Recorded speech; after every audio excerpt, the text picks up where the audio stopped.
So, NMPC has always been in the news, but they're in the news again for another round of lies and deception.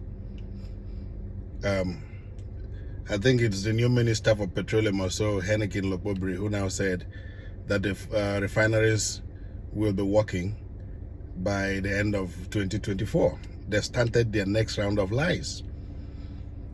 Throughout Buhari's 8 years in power, they kept shifting the goalpost. Next year, the other one, we're doing turnaround maintenance, we're doing this one, and they were spending billions of dollars in the so-called turnaround maintenance and kept giving us hope where there was no hope that NMPC was going to be turned around. What happened until he left office? Nothing. The refineries, I think 4 refineries, 4 of them are grounded. Completely grounded, despite the billions of dollars spent in turnaround, so-called turnaround maintenance. Now this one has come in. He's giving Nigerians hope where there is no hope. He's just raising their blood pressure that the refineries will work by the end of next year. If you believe that lie, you're a fool, because it's not going to happen.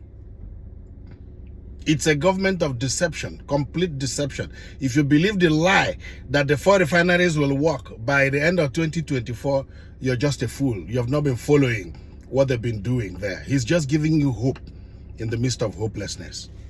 Okay? Now, what has changed? This current managing director, Mele Kyari, who was appointed by Buhari, started his own turnaround maintenance, and all hope. At a point in time, they grounded the 4 refineries. And they asked him why the 4 refineries were grounded. Let me tell you what he said. I quoted him here. Let me tell you what he said. I'll read it for you, verbatim. I'm quoting him. Now, in this my book, page 59. Now, with all 4 refineries currently shut down, what use is the Nigerian National Petroleum Corporation? One of the 2 reasons given by the group managing director of NMPC, Mele Kyari, for shutting down the 4 refineries is that, quote, typically, every refinery is expected to operate at 90% of its installed capacity. With the best of efforts, with all the turnaround maintenance that has taken place, it was impossible to run any of the refineries before the shutdown at that level. He continued, our estimate was to run them at 60% of the installed capacity. But if you do that, all you are doing is value destruction. And he explained it. He said, it means you will take $100 crude into the refinery and bring out a $70 product. It doesn't make sense. So what has changed? This is what the current group managing director said more than 4 years ago. That's why they had to shut everything down. Now they've started cooking their lies again, deception, giving people hope where there is no hope that the refineries will work by the end of next year. That's exactly the same thing they did with Dangote. I think his own was commissioned around May. This is June, July, August, September, October, November. By December, they are now telling us that they are moving the first batch of crude oil to the refinery. Why is Nigeria an enterprise of deception? Why is it an enterprise of deception? You cannot just read anything and then it is what it is. You can't. Deception, left, front, and center. They just keep deceiving people and they keep sharing the money. And people keep suffering. And the people who are suffering are the ones who will also hail the same government that is killing them. Be hopeful. By the end of next year, all 4 refineries will work. And who knows, maybe by what other time Dangote refinery will work. I do not just understand the level of deception by politicians. Okay, NMPC 4 refineries shut. Currently, they have over 7,338 staff of NMPC. Over 7,000. And paying nearly 400 billion naira annually as salaries and benefits to staff. So, and they still employ. So what are they doing? Importing and distributing petrol. Over 7,000 in NNPC and all the subsidiaries, paying nearly 400 billion annually. Last year they cooked up a report and said they made a profit of $287 million or something like that in 44 years of operation.